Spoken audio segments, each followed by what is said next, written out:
This time, I just had enough. We literally had to pound down the doors to get in there, and it shouldn't be like that. Well, they'd been through this before, waiting in the hospital for days to get their suicidal son admitted to a mental health treatment center.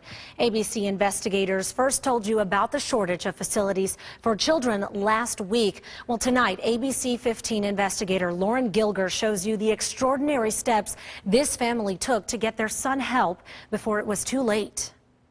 I more or less pushed my way through the door. A few weeks ago, Marie and Jay Yates brought their son to the Behavioral Health Treatment Center at St. Luke's Hospital. They were at the end of their rope. I sort of kept my foot through the door. Only 17, Stephen planned and threatened to commit suicide 4 times within 24 hours. This time, I just had enough. In November, Stephen was admitted to the ER at Scottsdale Osborne Hospital after trying to cut his throat with scissors. The hospital admitted him while he waited for a bed at a mental health care center for children. But 11 days later, no bed opened up, and Stephen was released with nowhere to go but back home. I 100% will say the system failed us. Not just us, failed my son. This time they went to the ER at St. Luke's, determined to take Stephen to the hospital's behavioral health center. But they were told the same thing.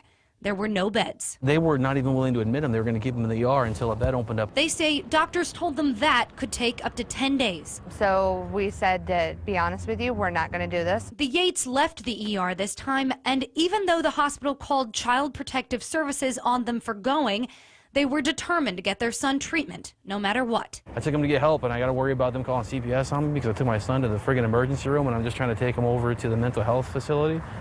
I mean, come on. They drove Stephen less than a block away to the hospital's behavioral health center. I said, you might have to call the cops because I'm not leaving. They took him in. Finally, after years of trying, the Yates feel like their son is getting the help he needs. I feel like a bad mom. I feel like I failed my son. My son's 17 years old and just now getting help. Since the Yates have private insurance, Marie says she had to wait until Stephen was almost 18 to get him on state assistance. Now on public insurance and not private, hospitals are required by the state health department to give him inpatient care. Once he's legally an adult, she worries about the next time he becomes violent. I don't want my son to end up in jail because that's where they all end up. His parents say doctors are working to stabilize Stephen's medications and he's finally getting the counseling he needs. But he won't stay in the treatment center for long, and there are very few inpatient psychiatric facilities in Arizona where he could get long-term care. The only option left will be for him to go back home again. I'm investigator Lauren Gilger, ABC 15 News.